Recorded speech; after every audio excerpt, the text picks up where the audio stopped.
اهلا بكم في يوم جديد وفيديو جديد. ان شاء الله هنعمل مع بعض فيديو سهل جدا. هنعمل الرقاق الناشف مع بعض بمناسبة العيد الاضحى ان شاء الله. كل عام وانتم بخير. مكوناته سهلة جدا وبسيطة.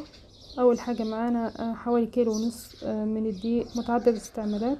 كيلو ونص ضفت عليهم حوالي معلقة كبيرة كده من الملح بس كده. وهنبدأ بقى نضيف مية بالتدريج. كل ما تختفي الكمية اللي احنا حطيناها من المية نحط كمية تانية ونقلب وهكذا لحد ما نخلص كل الدقيق اللي قدامنا.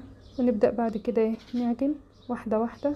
يفضل يكون دقيق مخبوزات او دقيق يكون فيه عرق، عشان احنا هنشتغل في الرق هنريحه كده على ايدينا، فلازم يكون فيه عرق بقدر المستطاع. يعني ما ينفعش نضيف كل كمية المية مرة واحدة علشان خاطر بيختلف من دقيق للتاني. واحدة واحدة كده بالتدريج. فكل نوع دقيق بياخد كمية مية مختلفة عن النوع التاني. فنستخدم المية كده بحذر، وعشان كمان يساعدنا في لم العجينة ما تسيحش مننا من الاول كده، نبقى متحكمين فيها. نبدأ بقى نعجن كده ونلت كده.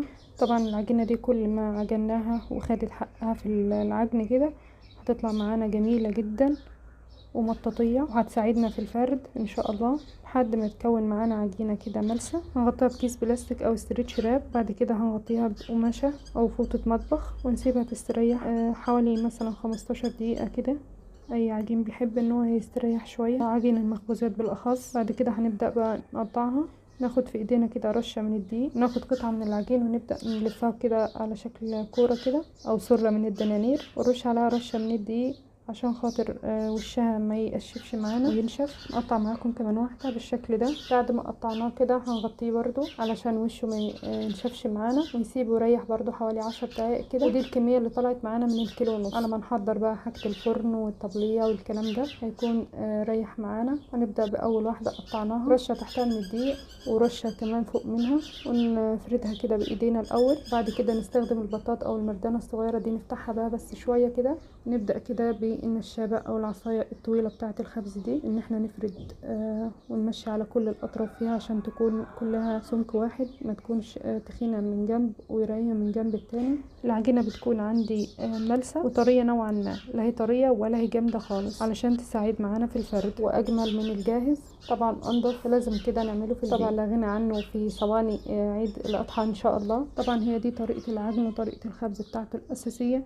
اي اضافات تانية احنا مش بنحطها او مش بنعملها. في ناس بتخترع فيه، بس هو دي طريقة العجن التقليدية الفلاحي بتاعته الاصلية. بعد كده اما خلصنا فرده بالنشابة كده خلاص بقى رقيق معانا. هنبدأ بقى ناخده على طرف ايدينا كده ونكبره الريحه كده لحد ما توسع معانا جامد وتكون شفافة جدا جدا.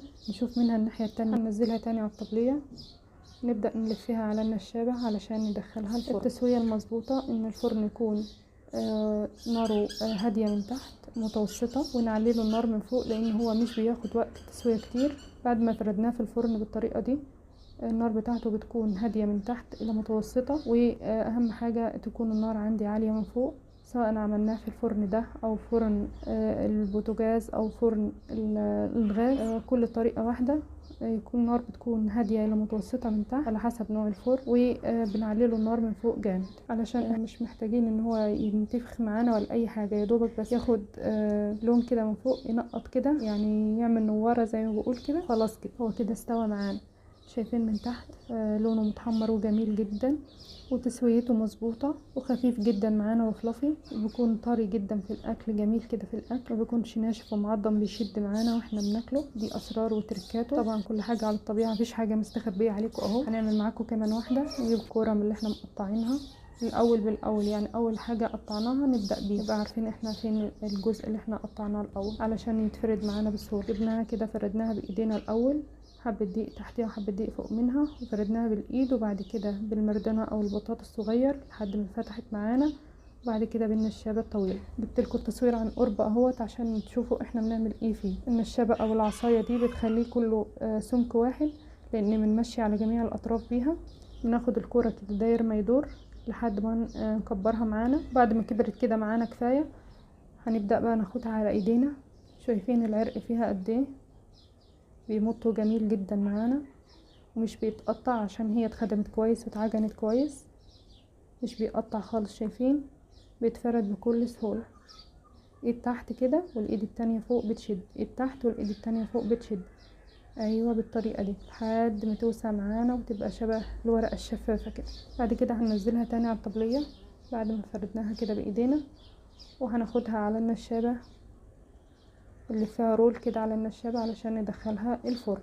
النار من تحت هادية لمتوسط، واهم حاجة زي ما قلنا النار من فوق. في اي مكان احنا هنشتغل فيه، سواء زي ما قلنا فرن البوتاجاز او الفرن الغاز او الفرن الطين ده او الفلاحي البلدي يعني. ونطلعها بسرعة عشان ما تنشفش معانا زيادة عن اللزوم. شايفين منورة ازاي من تحت ومن فوق. هنعمل معاكم تالت واحدة كده في الفرن.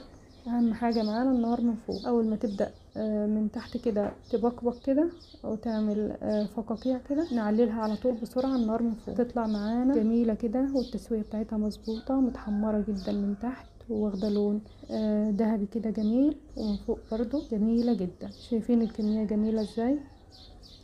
فمحتاجين ان احنا نشتريه، وكمان واثقين في نظافته. اتمنى الفيديو يعجبكم، واشوفكم على خير في فيديو جديد. سلام.